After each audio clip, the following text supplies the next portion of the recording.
Okay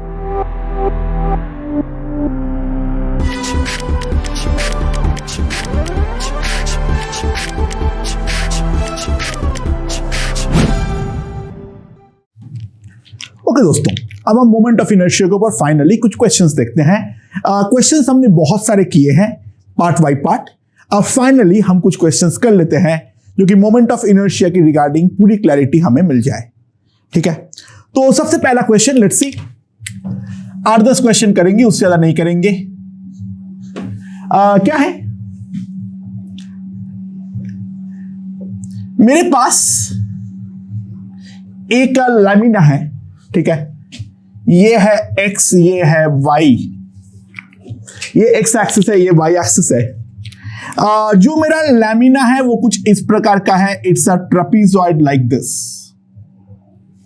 ठीक है, ये हमारा लैमिना है। दिस इज द, ये एक एरिया है, तो ये पूरे के पूरे जगह पर मास है। हमें इंफॉर्मेशन क्या क्या दिया हुआ है? हमें दिया हुआ है ये वाला जो हाइट है वो है h1, ये वाला हाइट जो है वो है h2, और ये जो लेंथ है that length is equals to l। ठीक है, समझ में आया? So calculate moment of inertia of this lamina about y axis। y axis के अबाउट इस लैमिना का जो मोमेंट ऑफ इनर्शिया है वो हमें निकालनी है। तो वो हम किस तरीके से निकालेंगे, सबसे पहले उसके बारे में तो देखना पड़ेगा। अच्छा, y एक्सिस के अबाउट निकालना है, y एक्सिस के अबाउट निकालना है। तो दोस्तों एक बात ध्यान दो, मैं यहां से कोई भी स्ट्रिप काटूं, मैं यहां पर eight a general distance of x मैं कोई भी स्ट्रिप काटूं ऑफ थिकनेस dx, जो मेरा ये वाले एक्सिस के अलावा होगा, जो हमारा सेंटर ऑफ मास के थ्रू पास करता है, ये ICM जो है, DICM जो है, वो तो हर हाल पे 0 ही होगा, क्योंकि ये वाला एक्सिस तो डेफिनेटली हमारा रॉड के अलोंग ही है। तो एक बात ध्यान दो, जो भी हम निकालेंगे y एक्सिस के along at a general strip, DIY that is equals to DICM plus DM into x square, और ये वाला टर्म हमारा 0 होने के कारण हम लिख सकते हैं जो DIY होगा that will be equals to DM into x square. ठीक है, तो यहां पर जो मेन चैलेंज है मेरे ख्याल से केवल एक ही चीज है, वो है मुझे DM निकालना है इन टर्म्स ऑफ x। वो हम किस तरीके से निकाल सकते हैं, सबसे पहले उसके बारे में देखते हैं। अच्छा, एरिया ऑफ ट्रेपेजियम कितना होगा? एरिया ऑफ ट्रेपेजियम, जो भी हमने ट्रेपेजियम काटे हैं, A will be equals to half into H1 plus H2 into L। ये हमारा एरिया होगा, राइट? तो सिग्मा जो आएगा that is equals to mass upon area, so that will be equals to 2m by L into H1 plus H2। ये हमारे पास आ जाएगा।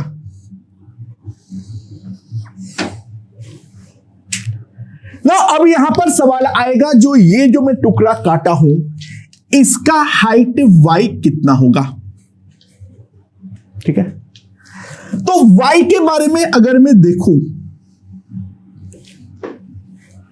अच्छा टोटल अगर मैं देखूं L लेंथ पे बदलाव आता है H2 माइनस H1, तो पर यूनिट लेंथ जो हाइट में बदलाव है वो है H2 minus H1 by L। और यहां पर अगर मैं देखूं तो that into x will be the total change in height plus the initial height, that is h1, and that will give me y. So यहां पर जो मैं टुकड़ा काटा हूं उसका area dA, that will be simply y into dx, and that implies जो मेरा dm होगा that will be equals to sigma into dA.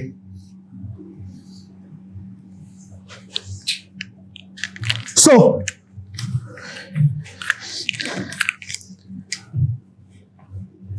जो मेरा dm आएगा वो कितना आ जाएगा? वो मेरा कितना आ जाएगा? Sigma, that is 2m by L into h1 plus h2 into y into dx,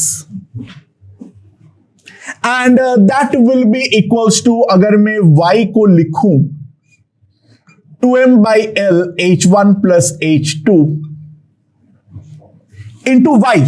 y का वैल्यू मैं यहां से क्या लिख सकता हूं? h2 minus h1 by L into x plus h1, that will be the value of y into dx. ये मेरे पास आ जाएगा. So that is my dm. तो मेरे पास जो diy आएगा, जो मेरे पास diy आएगा, that is equals to dm into x square. So that is 2m by L h1 plus h2 into, अगर मैं देखूं, it will be h2 minus h1 by L into x cube plus h1 into x square into dx. ये मेरे पास आ जाएगा. देखो basically तो यहां पे इंटीग्रेशन का ही सवाल है, ठीक है. जो मेरा iy आएगा वो सिंपली कितना आएगा? 2m divided by L into h1 plus h2. Now पहले इसका इंटीग्रेशन होगा, वो क्या आएगा? h2 minus h1 by L into integral of x cube dx from 0 to L plus h1 into integral x square dx, and that is integrated from 0 to L. So net जो moment of inertia आएगा iy, ध्यान दो यहां पर L to the power 4 by 4 आएगा, यहां पर एक L उसे डिवाइड करेगा,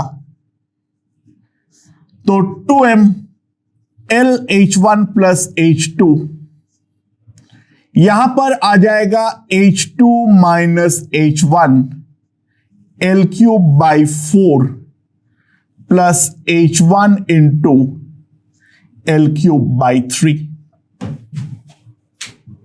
तो नीचे मेरा 12 जो है वो कॉमन जाएगा, 12 हमारा कटेगा, वहां पर हमारे पास 6 आ जाएगा. तो iy जो आएगा मेरे पास, that will be equals to m by 6 h1 plus h2. By the way यहां पर ध्यान दो, यहां पर हमारे पास L स्क्वायर हो जाएगा एक कटने के बाद, और 12 का LCM होने के बाद ये आएगा 3 times h2 minus h1 plus 4 times h1.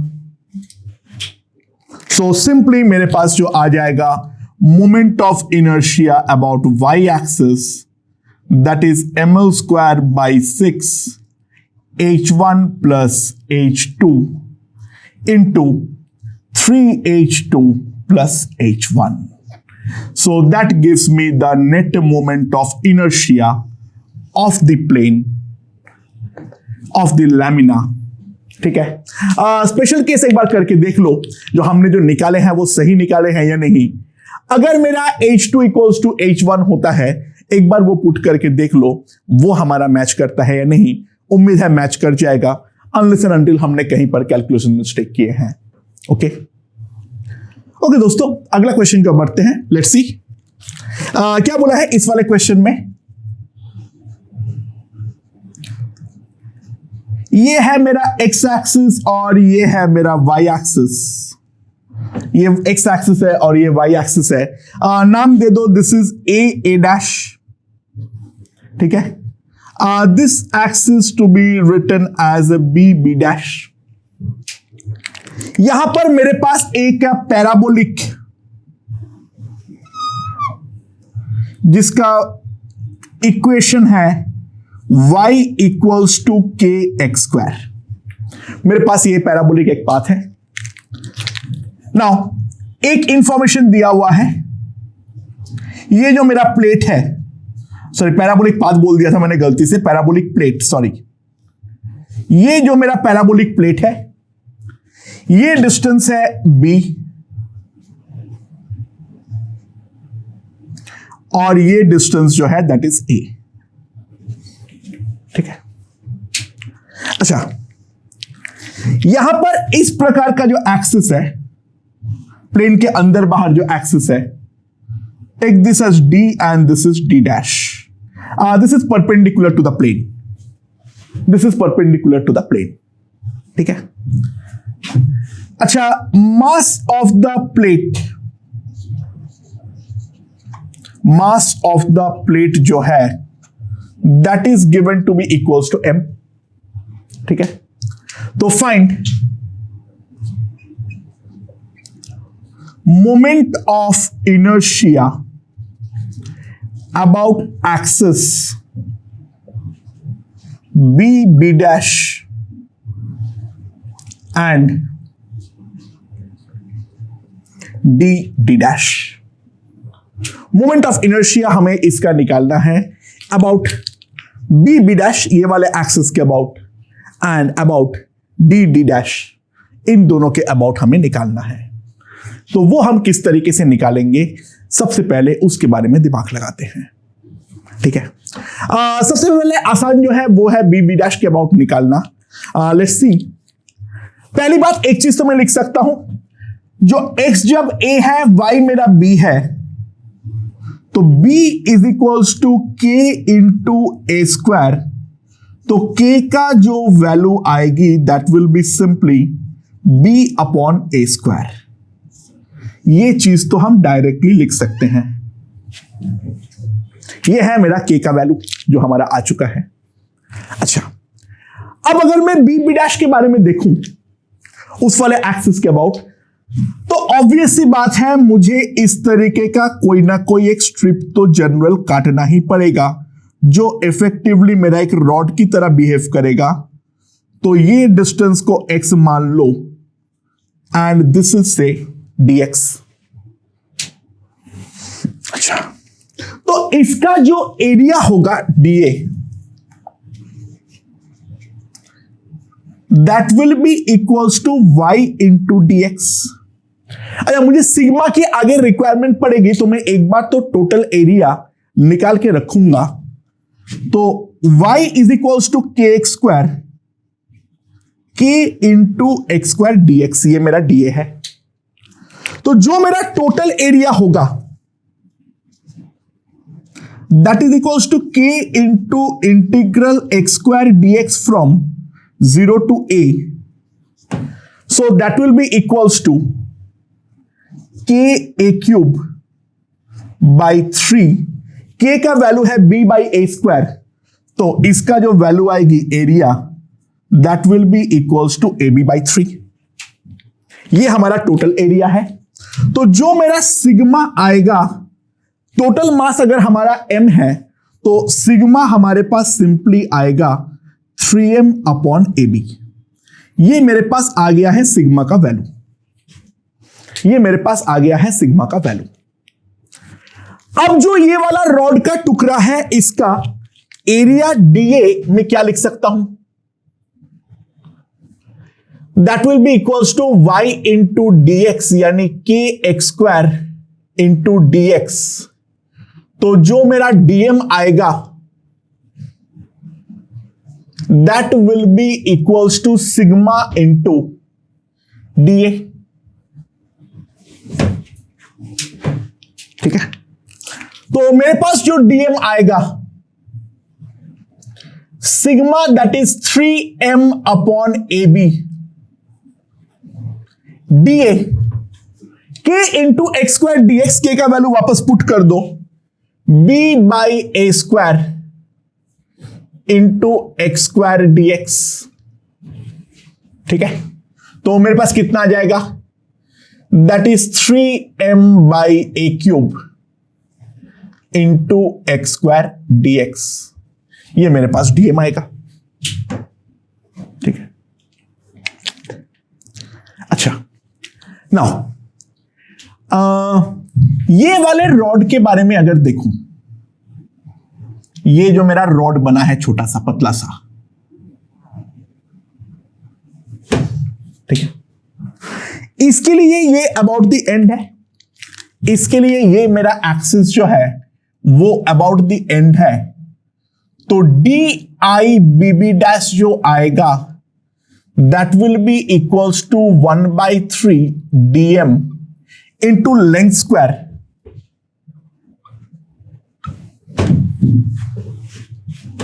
ये मेरे पास आएगा, and that will simply come out to be equals to m by A cube into x square into Y square into dx। So D I B B dash Y का value again क्या है, के x square, तो ये क्या आ जाएगा, K square x two square, यानी m by A cube into K square का वैल्यू क्या आएगा, B square upon A to the power 4 into x square x to the power 4 x to the power 6 into dx। ये मेरे पास D I B B dash आएगा। Simple calculation, simple manipulation, ज्यादा दिमाग लगाने की कोई जरूरत नहीं है, तो सिंपली मैं लिख सकता हूं I into B B dash M B square by A to the power 7 integral X to the power 6।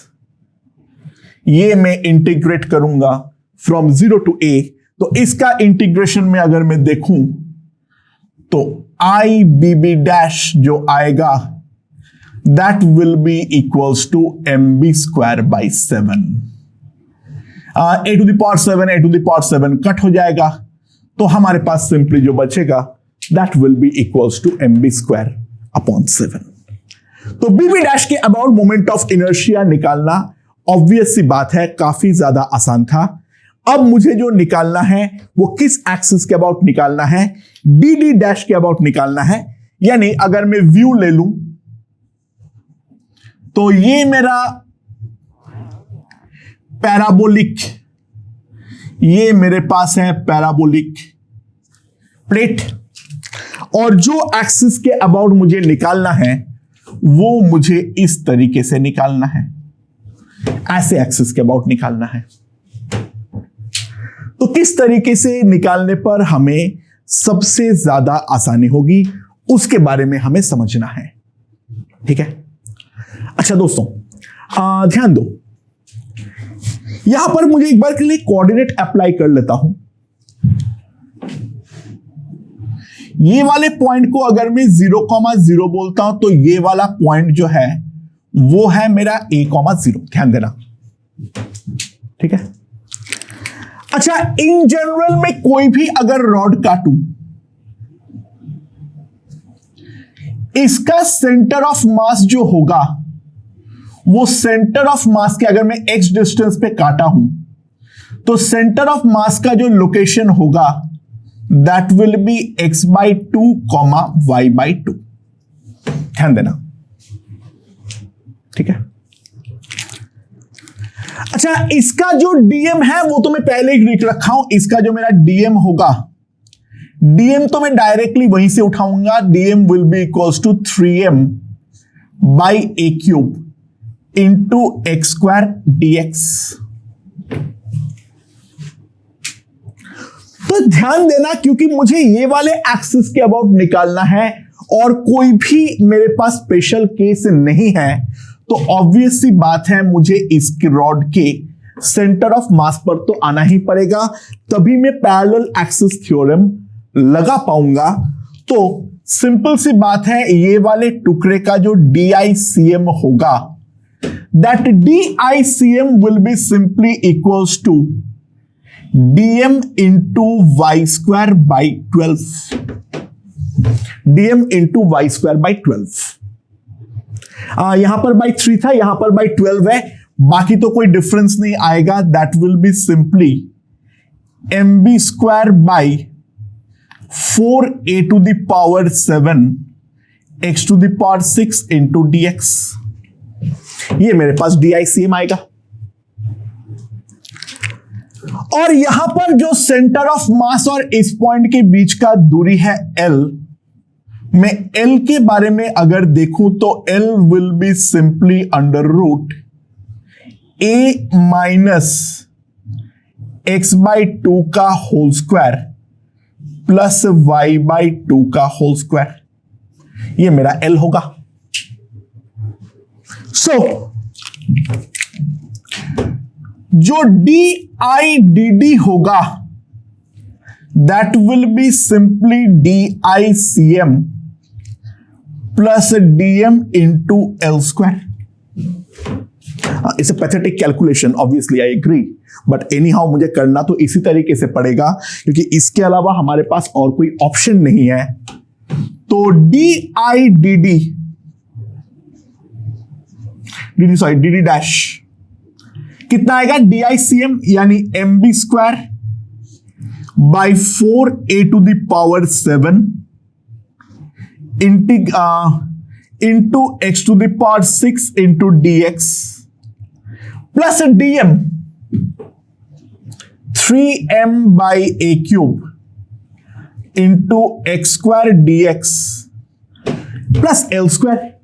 यानी इसका स्क्वायरिंग अगर मैं करूंगा तो A square minus AX plus X square by 4 plus Y square by 4, ये मेरे पास आ जाएगा।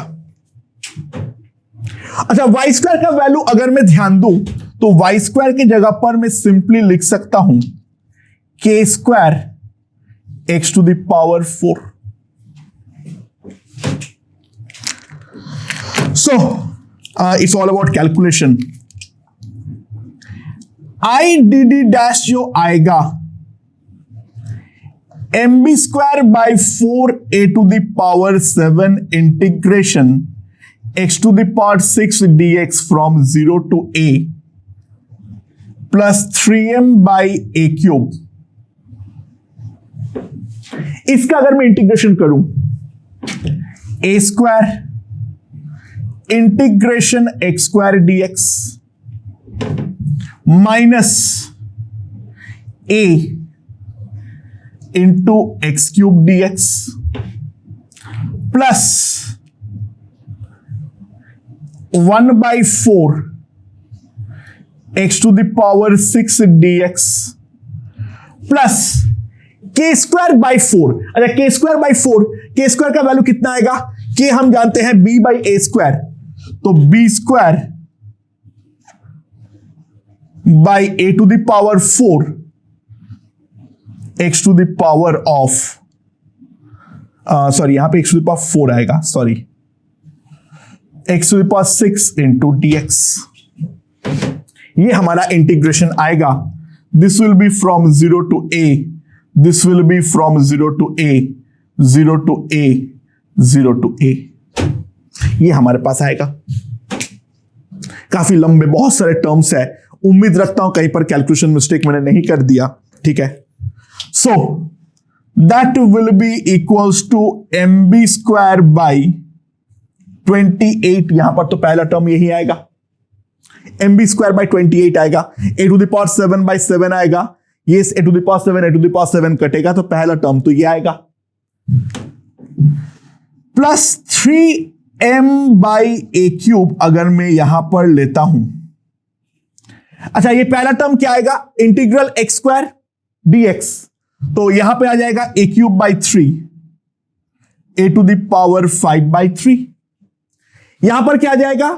a to the power 4/4, तो a टू द पावर 5/4, यहां पर कितना आ जाएगा, a to the power 5/5 plus a to the power 5/20, और यहां पर कितना आ जाएगा, यहां पर आ जाएगा a टू द पावर 7/7, और यहां पर एक b² का टर्म है, तो a³ इंटू b²/7 ये हमारे पास आ जाएगा। एंड अब अगर मैं a³ से डिवाइड मारूं तो मेरे पास आ जाएगा mb²/28 का एक टर्म आएगा, और ये a³ कटेगा 3mb²/7 का एक टर्म आएगा। ठीक है, यहां पर जो हमारा टर्म आएगा वो आएगा 3mb²/7। ठीक है, राइट। मैंने कहीं पर कुछ घपला किया हो क्या? हाँ, मैं एक 4 मिस किया हूं, सॉरी, यहां पर मैंने एक 4 मिस किया था, वो 4 तो पहले से ही बैठा हुआ था। तो यहां पर मेरे पास 28 आएगा एक्चुअली, तो यहां पर आ जाएगा मेरे पास 3mb²/28, और बाकी सारे टर्म में केवल a² आएगा, तो ma² अगर मैं कॉमन लेता हूं, 3ma² अगर मैं कॉमन लेता हूं, तो यहां पर आ जाएगा 1/3 माइनस 1/4 प्लस 1/20। अच्छा, यहां पर अगर मैं ध्यान दूं तो ये टर्म मेरे पास आ जाएगा mb²/7 सिंपली, ये वाला टर्म मेरे पास सिंपली आ जाएगा mb²/7, और ये वाला टर्म अगर मैं देखूं दैट विल बी 3ma²। नीचे का एलसीएम मुझे कितना लेना पड़ेगा, 60 ले लेता हूं, नीचे का मैं 60 ले लेता हूं, 20 माइनस 15 प्लस 3, तो that will be equals to mb²/7, यहां पर हो गया 18 और यहां पर हो गया 20, यहां पर कितना आ रहा है, सब कुछ सही लिखा हूं, 20 माइनस 15 प्लस 3, हाँ ये तो बाकी सब तो सही है, तो यहां पर हमारे पास हो गया 8, तो यहां पर हो जाएगा अगर 24/60, 24/60 को अगर मैं करूं तो कितना आएगा, 24/60 पहले 6 से काट दो, तो यहां पर हो जाएगा 2/5, 24/60 6 से काट दो, 12 से काट दो, 2/5, हाँ 2/5 m², ये मेरे पास आ जाएगा। ठीक है, उम्मीद है मेरे पास समझ में आ गया है, क्योंकि और तो कोई गलती तो मेरे पास कोई गुंजाइश नहीं है। आई होप यहां पर परफेक्टली सही है, या होप सो। ठीक है, अगर कहीं पर कोई मिस्टेक है तो वो तुम लोग प्लीज चेक कर लेना, कैलकुलेशन बाहर में जाए। तो बाकी अब सिंपली इसको ऐड कर दो, that will B m/35 5b² plus 14a² and that will give me my IDD। तो मोमेंट ऑफ इनर्शिया कोई भी प्लेट का कोई भी जनरल एक्सिस के अबाउट किस तरीके से निकालना है वो इन दोनों क्वेश्चन के थ्रू मेरे ख्याल से समझ में आ चुका है। ओके दोस्तों, तो अगले क्वेश्चन की ओर बढ़ते हैं। लेट्स सी क्या बोला है। मेरे पास 2 सेमी सर्कुलर डिस्क है, ठीक है, ये दोनों को साथ में ज्वाइन कर दिया। जो लेफ्ट हैंड साइड है इसका मास है 3m, और जो राइट हैंड साइड है इसका मास है m। इसका जो रेडियस है वो है r। तो find the minimum moment of inertia about an axis perpendicular to the plane of the disk। इस डिस्क के प्लेन के परपेंडिकुलर अगर मैं कोई भी एक्सिस लेता हूं तो मिनिमम मोमेंट ऑफ इनर्शिया कितना होगा। इसमें एक चीज तो हम जानते हैं, जो मिनिमम मोमेंट ऑफ इनर्शिया जो आती है, मिनिमम मोमेंट ऑफ इनर्शिया जो आती है वो आती है अबाउट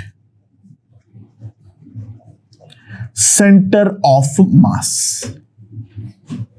ठीक है, अच्छा सो यहां पर अगर हम ध्यान दें,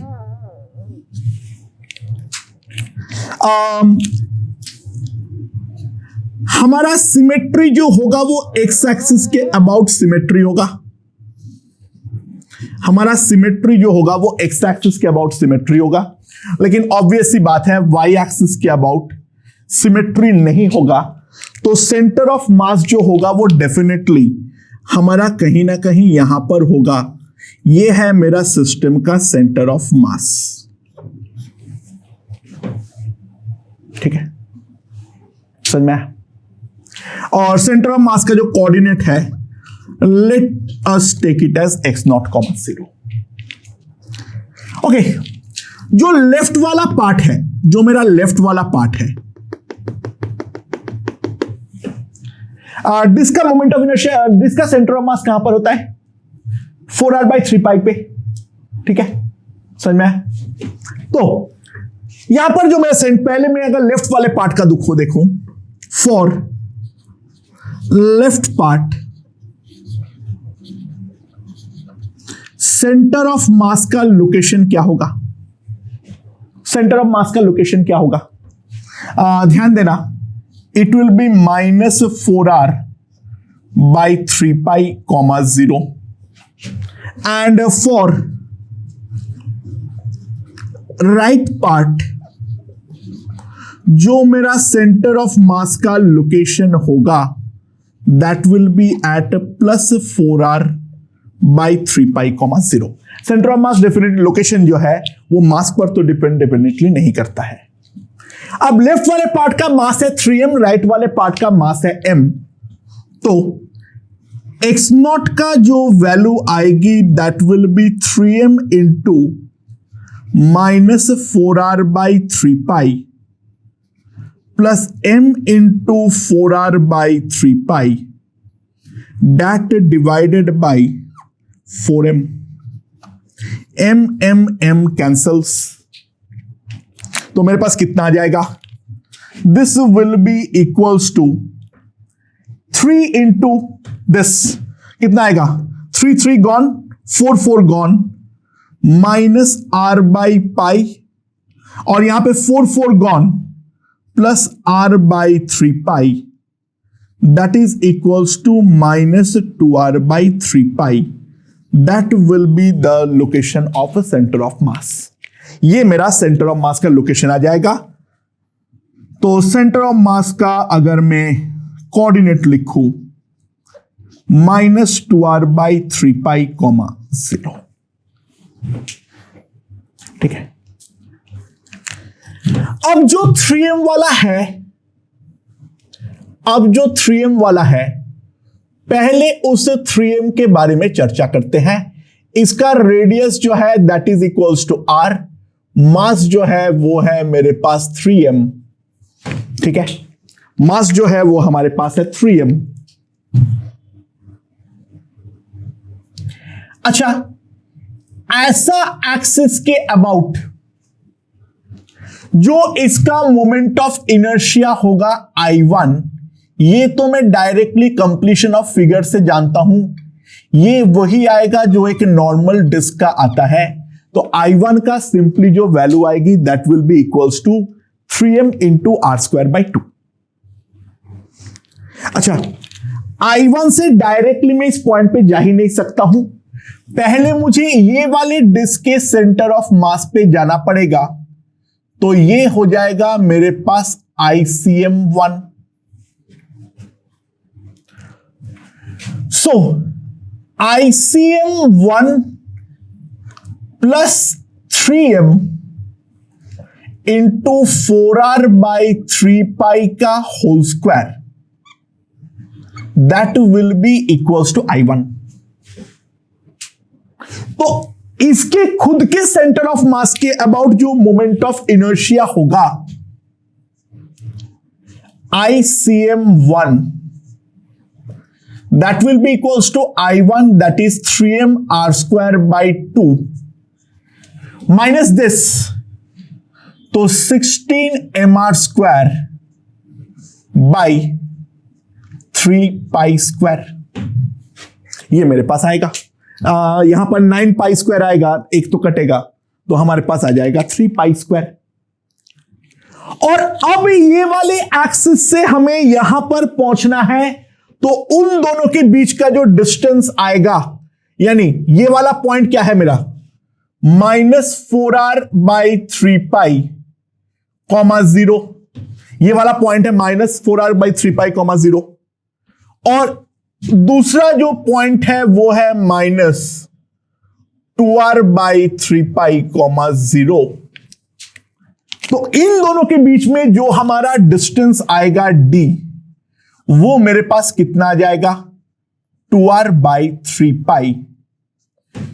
तो ये वाले एक एक्सिस के अबाउट जो पूरा सिस्टम का सेंटर ऑफ मास है, उससे परपेंडिकुलर जो भी एक्सिस होगा, उसके अबाउट इसका मोमेंट ऑफ इनर्शिया I1 जो होगा, that will be simply 3m r square by 2 minus 16 mr square by 3 pi square plus m into 2r by 3 pi का होल स्क्वायर।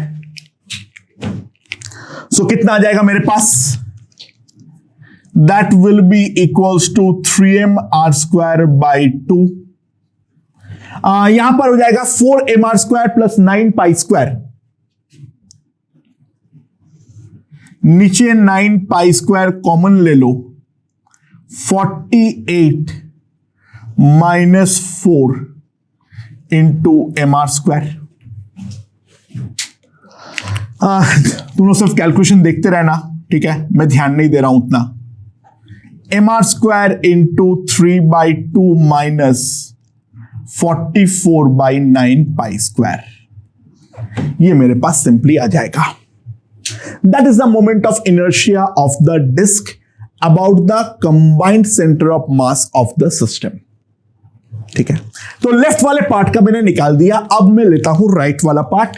राइट वाले पार्ट पे ध्यान दो। राइट वाले पार्ट पर क्या है मेरे पास,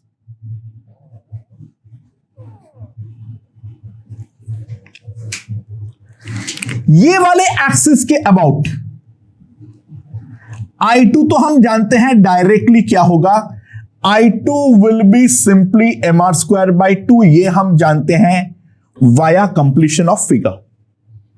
लेकिन मुझे आना पड़ेगा यहां का सेंटर ऑफ मास पे, ये वाला डिस्टेंस हम जानते हैं 4r बाई 3 पाई, और ये जो एक्सिस के अबाउट है दिस इज ICM2। ठीक है, मुझे एक गलती दिख गई है बाय द वे, सॉरी। हाँ, यहां पर m नहीं, यहां पर 3m आएगा। ठीक है, यहां पे 3m आएगा, तो बेसिकली यहां पे 9 पाई स्क्वायर नहीं आएगा, सॉरी। तो यहां पे भी तो कटेगा, यहां पे 3 पाई स्क्वायर ही बचेगा मेरे पास। तो यहां पर आ जाएगा मेरे पास 16 माइनस 4, तो माइनस 12 बाई 3, तो it will simply come out to be equals to 4 by pi square, sorry. यहां पर आ जाएगा mr स्क्वायर बाई 2। यहां पर ICM2 अगर मैं लेता हूं तो ICM2 plus m into 4r by 3 pi का whole square, that is equals to mr square by 2। तो ICM2 जो आएगा that will be mr square by 2 minus 16 mr square by 9 pi square, ये मेरे पास आ जाएगा ICM2।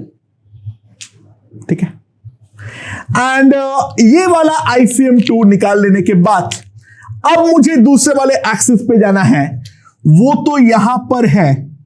तो ये वाला पॉइंट जो है दिस इज +4r बाई 3π, 0 और ये वाला पॉइंट है -2r बाई 3π, 0। तो इन दोनों के बीच का जो डिस्टेंस होगा d, that will be 6r by 3π, यानी that will be equals to 2r upon pi. That's the distance.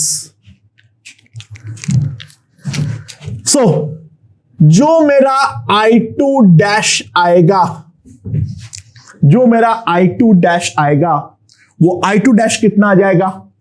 That will be equals to ICM2 यानी mr² by 2 minus 16 mr² by 9π² plus m into d², so that is 4r² by π². So that will be equals to mr² by 2, और यहां पे अगर मैं देखूं तो 36, that will be 20 mr² by 9π². ये है मेरा I2 डैश। तो I1 डैश मैंने निकाल दिया, ठीक है, सॉरी I1 डैश मैंने निकाल दिया और I2 डैश मैंने निकाल दिया। तो नेट जो मोमेंट ऑफ इनर्शिया होगा that will be the minimum moment of inertia of the system, that will be I1 dash plus I2 dash. ठीक है, तो सिंपली कितना आ जाएगा? 3mr² by 2 minus 4mr² by π² plus mr² by 2 plus 20mr² by 9π²। ये दोनों को add करूंगा, that will simply come out to be equals to 2mr²। और अगर मैं यहां पे mr² बाई 9π² कॉमन लूं तो यहां पर आएगा -36, वहां पर हो जाएगा +20, तो -16 mr² बाई 9π², तो mr² बाई 9π², तो that will be 18π² minus 16, and that will give me the minimum moment of inertia of the system about any axis that is perpendicular to the plane of the disk.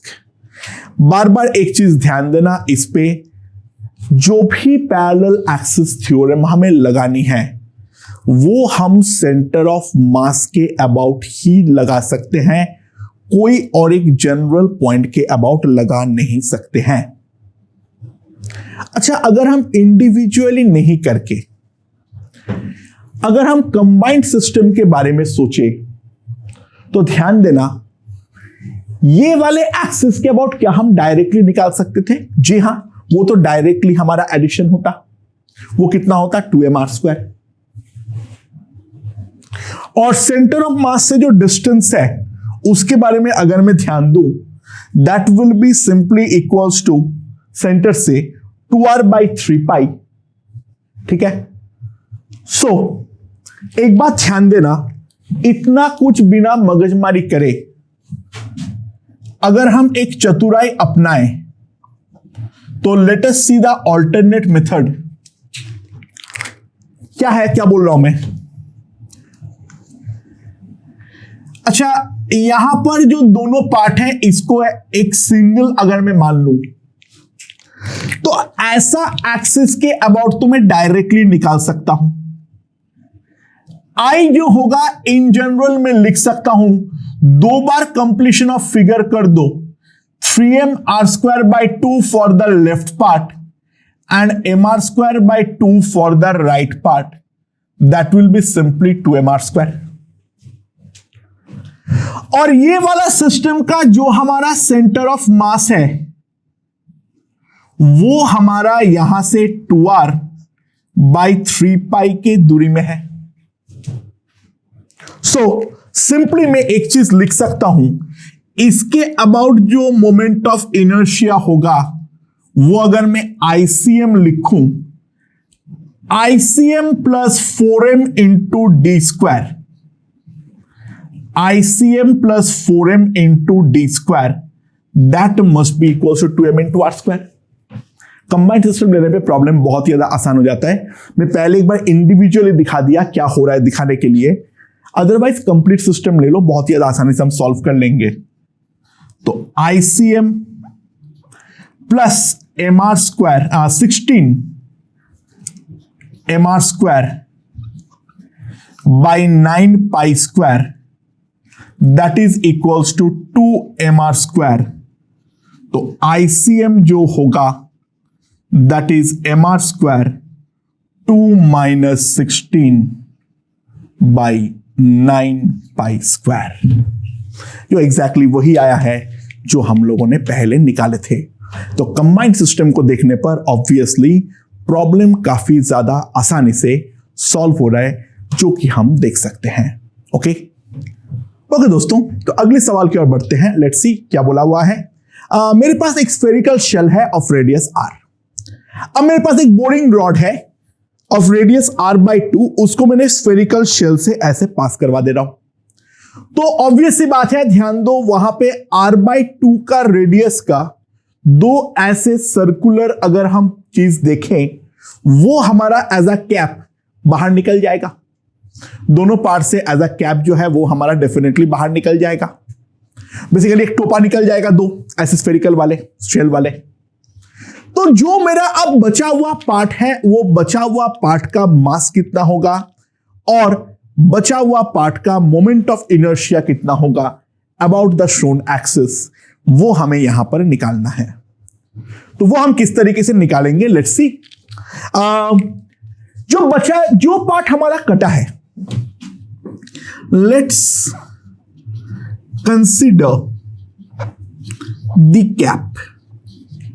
Cap मतलब वो वाला part जो कि हमारा बाहर निकल चुका है, ठीक है।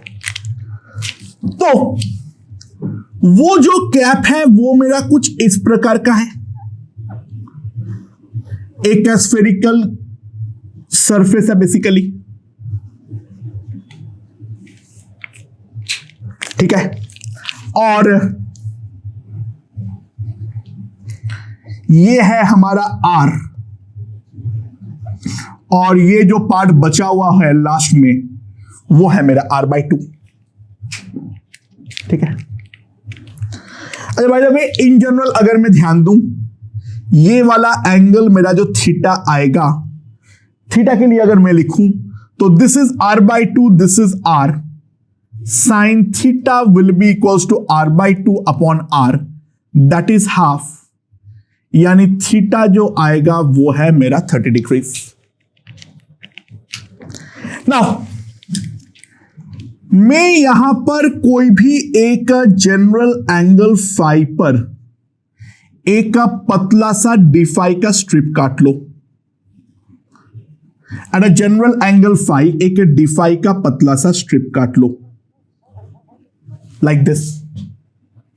तो यहां का जो रेडियस आएगा उसको अगर मैं स्मॉल r बोलता हूं, और ये जो विड्थ है that is equals to r D. तो यहां का जो मेरा रेडियस होगा स्मॉल r, और उसमें अगर मैं कैपिटल R में रिलेशन बनाऊं तो small r will be equals to capital R into sine phi. तो इसका जो मेरा एरिया होगा dA that is 2 pi small r into R D phi. So कितना आ जाएगा, 2 pi r square sine phi into D phi, that is my area dA, जो मेरा कट के बाहर निकलेगा, ठीक है। सो यहां पर अगर मुझे बाय द वे सिग्मा कितना है, इनिशियली मास था m पूरा जो था, so that is my sigma. So जो मेरा ये dm कटेगा that will be sigma into dA, तो 2πr² यहां पे m/2 आ जाएगा, that into sine five into D phi. तो जो मेरा टोटल मास आएगा ऊपर का वो कितना हो जाएगा, m/2 integral sine five into D five. Five का इनिशियल वैल्यू जो है वो है 0 और जो फाइव का फाइनल वैल्यू है वो है 30 डिग्रीज। यानी सिंपली अगर मैं लिखूं π/6 साइन फाइव का इंटीग्रेशन माइनस कॉस फाइव, ये इंटीग्रेशन होगा from 0 to π/6 cos 0 that is 1 and cos π/6 cos 30 that is √3/2। ये ऊपर का एक कैप का मास है, ठीक है। तो अगर हम ध्यान दें, total mass gone, total mass जो चला जाएगा that will be equals to 2m, that is capital M into √3/2 minus 1। ये हमारा टोटल मास जो चला जाएगा, हाँ कि ना, क्या लिख रहा हूं, सॉरी, 1 माइनस √3/2, इतना हमारा चला जाएगा। टोटल मास m था, तो सिंपल सी बात है, mass of left over part हमारे पास कितना आ जाएगा, m minus this, m minus 2m, so that will come out to be equals to √3m/2, so that will be the mass of the leftover part। अब बात है moment of inertia में किस तरीके से निकालूंगा अबाउट द एक्सिस शोन। जो axis मुझे दिखाया हुआ है उस एक्सिस के अबाउट में मोमेंट ऑफ इनर्शिया किस तरीके से निकालूंगा। सिंपल सी बात है, again the same thing, same फंडा। अगर मैं रिंग काटता हूं, ठीक है, अगर मैं रिंग काटता हूं तो वो रिंग का मोमेंट ऑफ इनर्शिया में निकालूंगा, पतले पतले रिंग्स का, और उसको फिर मैं इंटीग्रेट कर दूंगा। ऊपर का हिस्से का सिंपली निकाल दो तो नीचे वाले हिस्से का भी अपने आप जो है वो हमारे पास हो जाएगा, ठीक है। अच्छा, हमारे पास क्या आ जाएगा, जो हमने रिंग काटे हैं उसका रिंग का जो हमारा एरिया है वो तो हमने देख लिए है 2πr² sign five D five, ये हमारे पास डीए है। तो रिंग का जो डीएम है वो तो हम लोगों ने पहले ही निकाल दिए थे। Mass of elementary ring, mass of elementary ring simply कितना आ जाएगा मेरे पास, m/2 into sine five into D five, और एक्सिस से इसका जो डिस्टेंस आएगा वो आएगा मेरा स्मॉल r। तो जो डिस्टेंस है that will be equals to r sine five, वो भी हमने निकाल रखे हैं, एक्सिस से डिस्टेंस। तो इसका जो मोमेंट ऑफ इनर्शिया होगा di, that will be equals to dm m/2 sine five D five into distance square, यानी r² sine square five, that is mr²/2 into sine cube five into D five. ये हमारा moment of inertia होगा। और ये वाला जो moment of inertia होगा, ध्यान देना, जो हमारा फाइव है वो हमारा चालू कहां से होगा, 30 डिग्री से, और जाएगा कहां तक, -30 डिग्री तक, यानी उल्टे डायरेक्शन पे जो होगा। सॉरी, 5 को हम लोगों ने ऐसे लिए तो एक काम करते हैं, 30 से 90 तक इंटीग्रेट कर लेते हैं और फिर उसको हम इंटू 2 कर देंगे, क्योंकि जो ऊपर का हिस्से का होगा वही हमारा नीचे का हिस्से का भी होने वाला है। तो जो टोटल मोमेंट ऑफ इनर्शिया आएगा इंटू 2 कर दो integration of sine cube phi D phi integration from pi by 6 to pi by 2। अच्छा, तो ये कितना आ जाएगा? mr² by 4 sine cube phi को मैं क्या लिख सकता हूं? Sine 3 theta equals to 3 sine theta minus 4 sine cube theta, तो 3 sine phi minus sine 3 phi into D phi.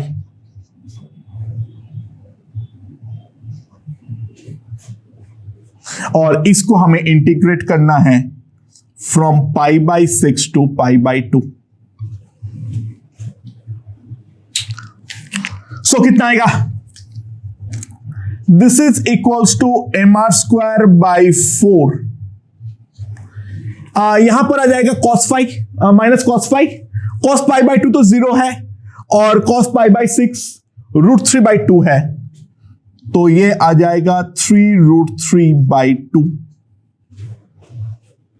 और यहां पर अगर मैं पुट करूंगा तो cos 3 फाई बाई 3 आएगा, पाई बाई 2 पुट करूंगा cos 3 pi by 2 0, pi by 6 put करूंगा तो भी हमारा cos पाई बाई 2 आएगा, जो भी हमारा 0 है, तो ये वाला टर्म तो ऑटोमेटिकली 0 हो जाएगा। So this is 3√3 by 8 into mr²। So that is the moment of inertia of the leftover part. Okay? तो दोस्तों, मोमेंट ऑफ इनर्शिया में जितने भी डिफरेंट प्रोफाइल्स के क्वेश्चंस आ सकते हैं वो हम लोगों ने डिस्कस कर चुके हैं। हाँ देखो, कैलकुलेशन में मैं कितना भी टफनेस ला सकता हूं, बट कंसेप्चुअली जितने भी चीजें हैं मोमेंट ऑफ इनर्शिया का, वो हम लोग निकाल चुके हैं।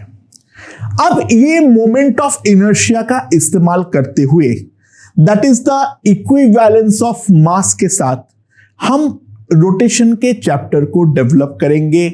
हम लोग अब जो है एक एक करके जितने भी टॉर्क वगैरह डिफरेंट फंडे होते हैं रोटेशन में, उन सब चीजों को हम समझने वाले हैं। कुल मिला के मोमेंट ऑफ इनर्शिया जो है, it is the ability of a system to resist any change in rotational motion. Basically जो काम हमारा ट्रांसलेशनल मोशन में मास का होता है, वहीं पर मोमेंट ऑफ इनर्शिया का काम वही रोटेशन में होता है। तो दोस्तों, let's complete moment of inertia and let's move forward. एक एक करके सारे टॉपिक्स देखते हैं। ओके।